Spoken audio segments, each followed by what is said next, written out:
10 years ago, to get views on YouTube, you had to just exist and post. And 5 years after that, as competition grew, things got more complicated. Something new appeared, which was editing. The ultimate attention retainer was born. You couldn't just thrive in social media by just posting any video.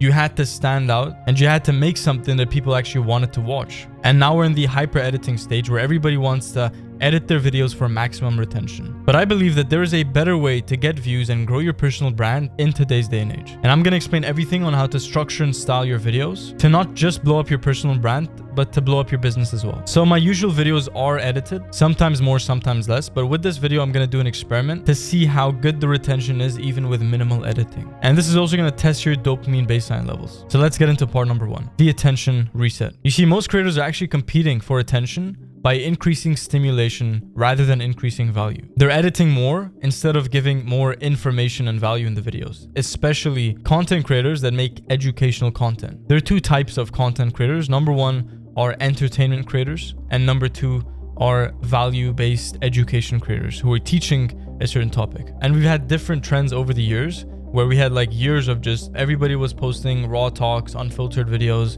no editing, no cuts. So if you came out and posted a very well edited video, you would stand out. It's all about standing out in the competition because that's how you're going to get remembered. That's how 1 view becomes 10 views, becomes 20 views, and 30 and 40, and your personal brand just keeps growing. So you need to hold attention with ideas instead of with visual effects. Now, what I mean is those are the creators that are going to win. I'm not saying no editing at all. I'm saying minimal editing placed in the right way. I think a certain level of editing has to be introduced to bring your video up to a certain level. Adding some background music, adding some, some cuts, some B-rolls to help visualize whatever you're saying, adding some text as well, which helps retention and attention. But in general, you really don't have to hyper edit your videos. Number 1, hyper editing your videos does not always equal a video that goes viral. You could have a video that you edited for hours and you spent so much time on this one project, and just because the idea, just because the hook and the title and thumbnail aren't really optimized, then it's just not going to get views. So all of your effort is going to be wasted. So there's a nice middle ground and sweet point where you can hold people's attention without overdoing the whole editing thing,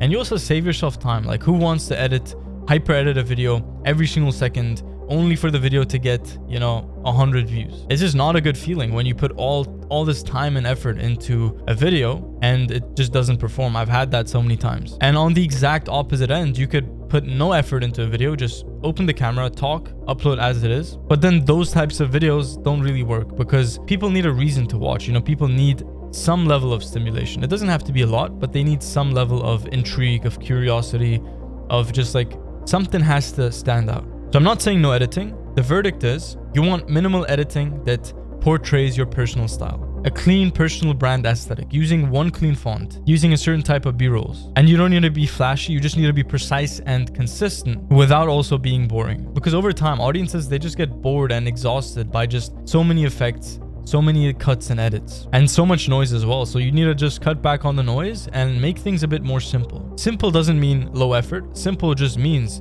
effort used in the right way. The intro is always going to be the most edited part of the video. So you can front load 70% of your editing to the first 30 seconds to maybe 1 minute. And then you can save yourself by just spacing out your edits. It doesn't have to be edited all the way through because it's not, number 1, that's not going to help the video get more views and do better. And number 2 is just going to be effort that nobody sees. Think about this. If you spend an extra 1 hour doing like a fancy edit in the last minute of a video, like who's going to actually see that? Maybe just 1% are going to see that. So that's not really the proper use of your time if you're editing your videos. And also it's more work for your editor if you are outsourcing editing. And also trust is a big thing. If you want to grow your personal brand and even grow your business on the back end, you need a high level of trust. And that's why YouTube wins among all of the other social media platforms. And the more simple your video is, the more chances a viewer, an audience member has to connect with you and build that level of trust with you. If the whole video is just B-roll and there's people don't even see your face and they don't even see you talking, then that's not really going to build that level of trust that you need. So if you're enjoying videos like these, then subscribe to the channel if you want to level up your personal brand and get to the top 1%. I post videos like these every single week. Part number 2, my anti-edit framework. You see, I always talk about one powerful idea over 10 mediocre ideas. Instead of chasing after every single idea that you find,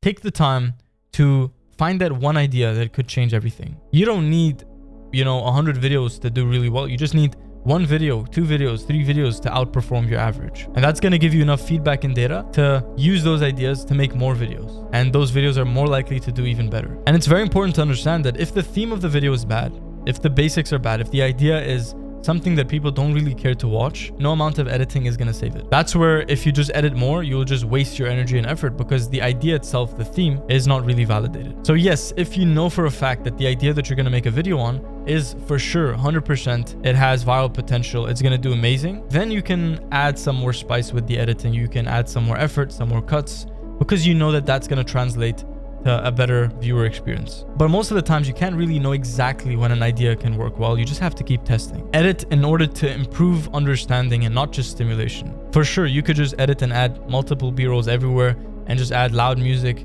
and add like fancy cuts. But that's going to increase stimulation, which yeah, it helps people watch longer.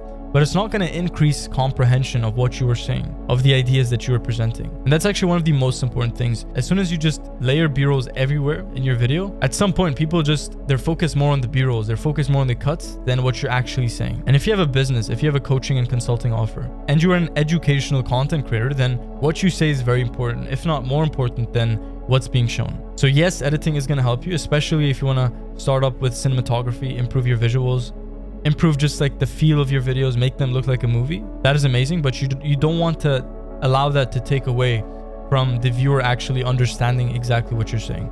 Comprehension is key, because when people are really like focused on what you're saying and they comprehend everything, that is when retention spikes, and that is also where trust is at an all-time high. So what I use, the editing flow that I use is actually pretty simple. It is the A-roll footage, so the raw footage of me talking. I cut it up, remove unnecessary space and noise, etc., etc. And then you have the music, so a layer of background ambient music that doesn't really take away from what you're saying. And then B-rolls that are layered every single time. Say I talk about writing, journaling, I'll put a B-roll of me journaling. If I'm talking about myself doing deep work, I'll layer a B-roll of me doing deep work. And it's really simple, right? And then I have the part 1, part 2, part 3 with the text and the background. This helps make the editing process more structured. So instead of focusing on the whole video, you focus on one part at a time. And that just it just feels better mentally. There's lower friction. And also when I see a key point, or a quote or something that is like really I want to put emphasis on, I either use text and a solid color, like a colored background, or text and I blur the background. I just put a blur on the A-roll. And these are just very simple things that add retention without making it too much for the viewers. And it's not even that hard. It's like very simple things that go a long way.